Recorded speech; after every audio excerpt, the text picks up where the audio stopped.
I woke up beneath a ceiling I once could not afford.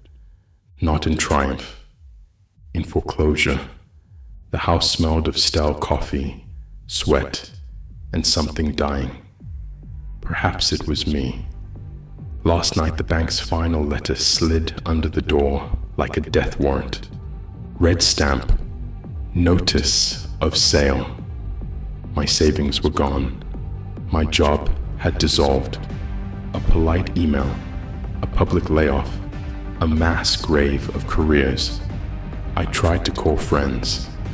Silence answered. Reputation is a fickle deity. She abandons you the moment your pockets leak. I sat on the kitchen floor, back against cold cabinets, counting bills like ticking grenades.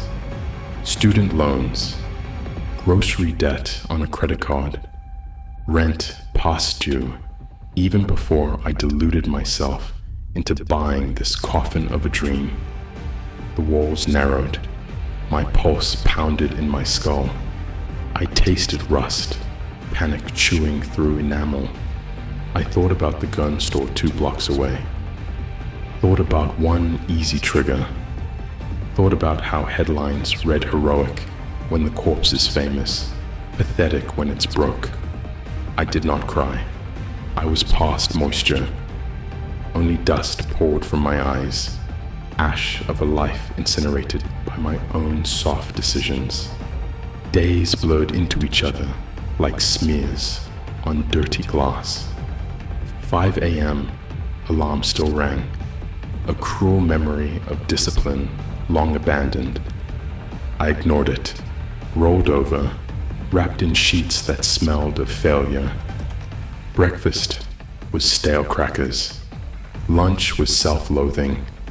Dinner was a binge of useless motivation videos that left me hungrier. I sold my TV, pawned the guitar I never mastered, eBayed childhood trophies nobody cared about. At night, I wandered city streets, staring at neon reflections in puddles, wondering if those lights were portals to timelines where I hadn't ruined everything. Strangers passed with headphones, laughter, purpose. I felt like a ghost, haunting a world that refused to acknowledge my unfinished business.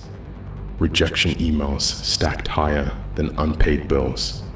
Our records show, after careful consideration. Unfortunately, one friend finally answered. He invited me for drinks, his treat. Halfway through my second beer, he suggested I take time to heal. Heal from what? The infection was laziness. The surgeon had to be in pain. When I got home, I punched the cracked mirror until knuckles split. Blood dripped like rent onto the tiles. I stared at the shards, 7 fractured versions of a coward accusing each other. My phone buzzed. Another collections call. I let it ring. Let it echo. Let it remind me that consequences don't take vacations. Rock bottom isn't a place. It's a moment. Mine arrived at 3:17 a.m. on a Wednesday no calendar will commemorate. I was squatting in the empty living room, boxes packed, eviction 7 days away. Moonlight carved a silver line across the floor, a blade daring me to step over. An idea whispered, simple, brutal, stand up. I did. Body trembled, headlight, then push-ups.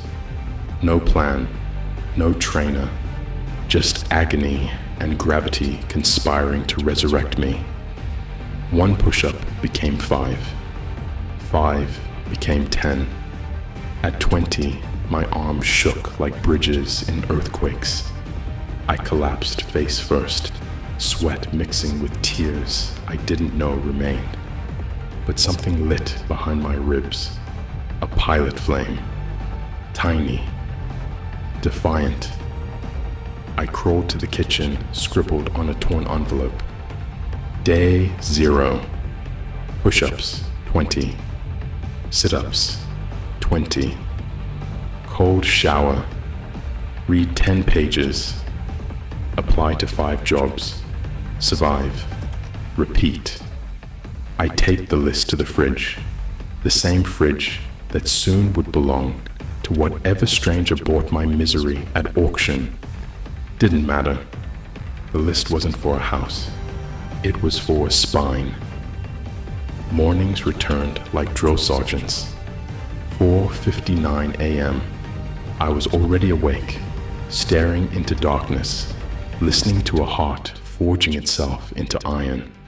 Cold showers carved screams from my throat.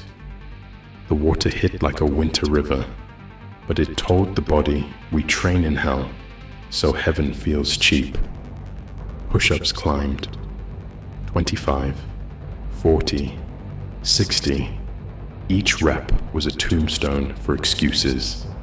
I devoured books, stoics, soldiers, CEOs, sinners turned saints by obsession.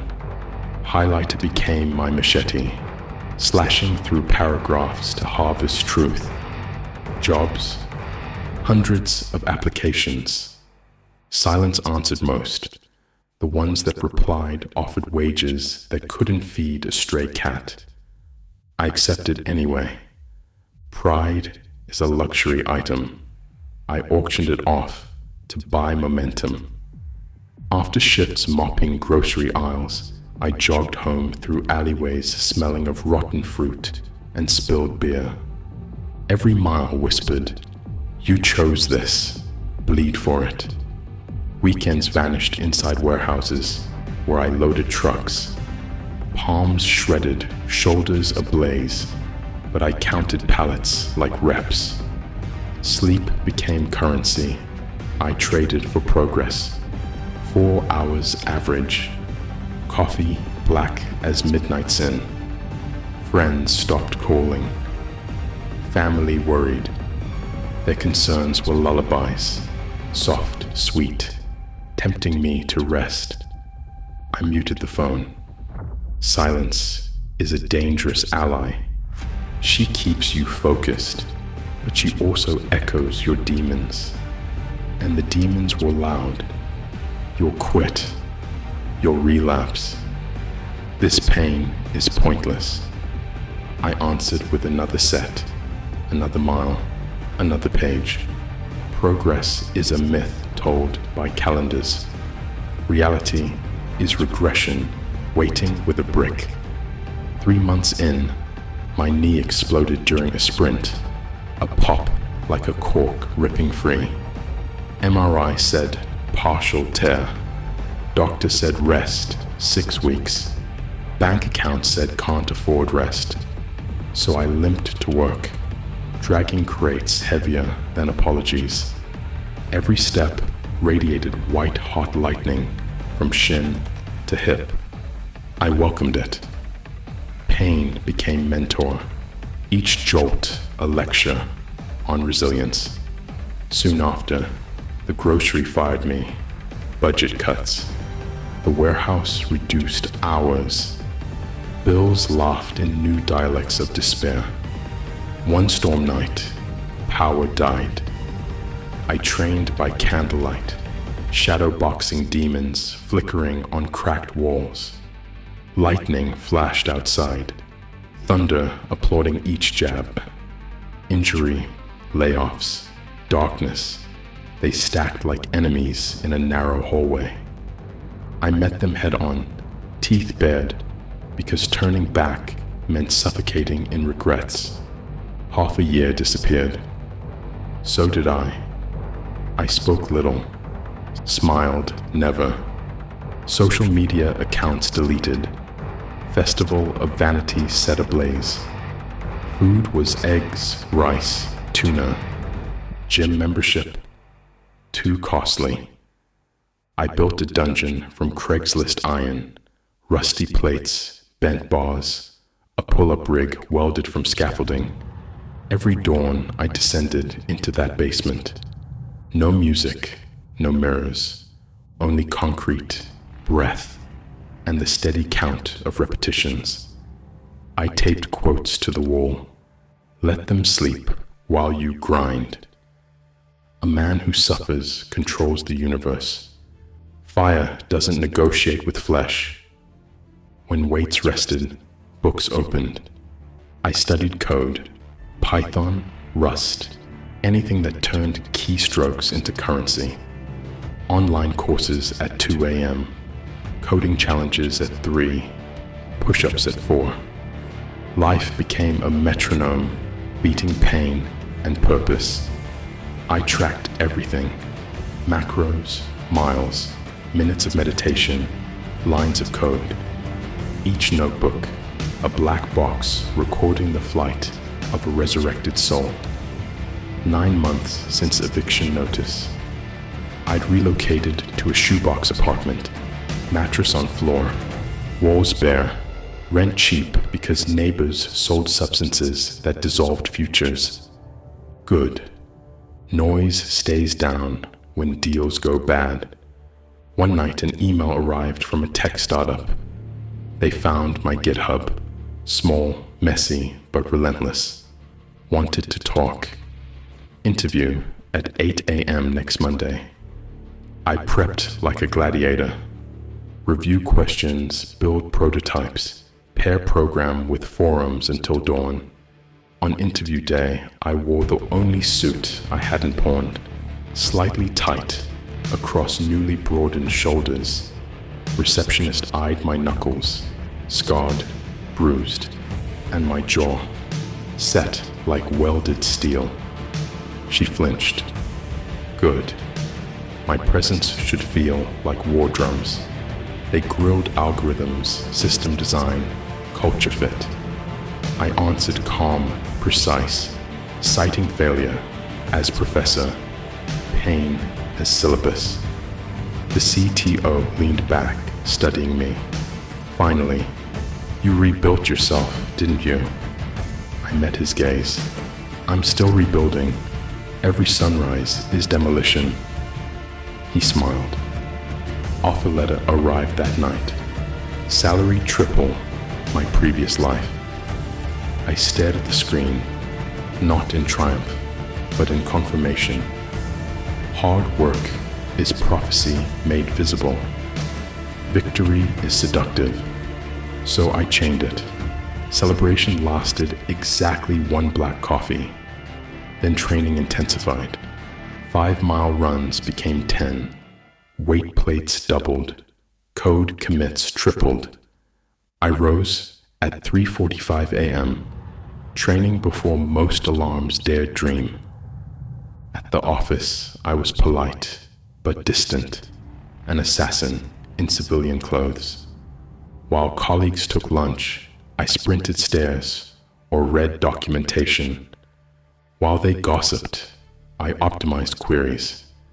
When they slept, I studied architectural patterns until eyes bled lines across lenses. Paychecks landed. I spent on books, courses, heavier iron. Bought no comfort. Comfort is a drug. Addicts overdose on mediocrity. Family called, proud now. I kept calls brief. Love them, but their world is Sunday brunch. Mine is Monday midnight, under flickering fluorescent in the basement, chasing one more rep that nobody will applaud. 12 months since the first broken push-up. I needed a battlefield, an ultramarathon, 100 miles through mountain terrain. Forecast, freezing rain. Perfect. At the start line, 4 a.m., the wind cut skin like blades. Headlamps flickered through fog like dying stars. I didn't flinch. Pain was an old friend. Mile 30, legs numb. Mile 60, blisters ruptured, blood soaked into shoes. Mile 75, darkness inside my skull. I staggered sideways, threw up water and bile. At mile 93, my body quit. not slowed, quit, legs buckled, vision narrowed to a tunnel of static.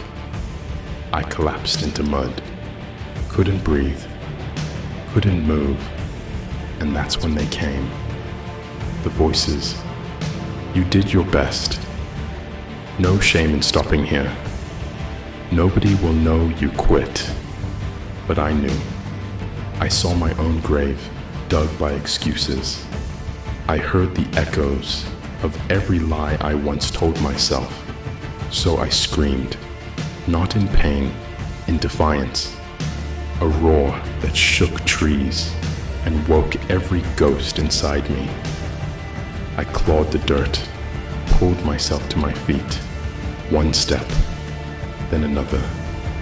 Then I ran, limping, screaming, fists clenched like war drums. As the sun split the horizon, I crossed the finish line. Not a runner, a revenant, a savage carved from suffering. News of the ultramarathon spread through the office like wildfire. Management saw brand potential, the savage coder. They offered leadership, shares, stage spots at conferences. But one invitation mattered. My ex-manager, the one who trimmed me in that mass layoff, now at a rival firm, needed consultants for a failing product. He reached out. Could use your expertise and, frankly, your grit. I accepted the meeting. Arrived early, suit immaculate this time, muscles filling fabric like rebar. He entered, eyes widening, remembering the timid version he'd dismissed. We shook hands. His trembled. I listened to his pitch, nodded, then slid a proposal across the table. My terms, my hours, my price. Triple what he made. He swallowed hard, signed. Paper felt warm, not from ink, but from the revenge forged without petty words. I walked out into cold air, exhaling steam that carried years of humiliation up into gray sky. I still rise before dawn. Basement now upgraded to a private gym. The walls remain bare. I hung no trophies. Trophies are pause buttons. I prefer fast forward. The list on the fridge lives on, frame upgraded from tape to steel. Tasks evolved, but survive, repeat, stays bold. I donate 30% of income to shelters housing broken men. Not charity, investment. Because I learned, every savage starts as shattered. Loneliness visits, but I pour him black coffee and we plot tomorrow's siege. Fear knocks. I invite him to spot my bench press. Doubt whispers. I record his voice for the audiobook of my comeback. Pain sits at the head of the table like an old general. He built me. I honor him with new battles. They feared my rage. They should have feared the silence that built it.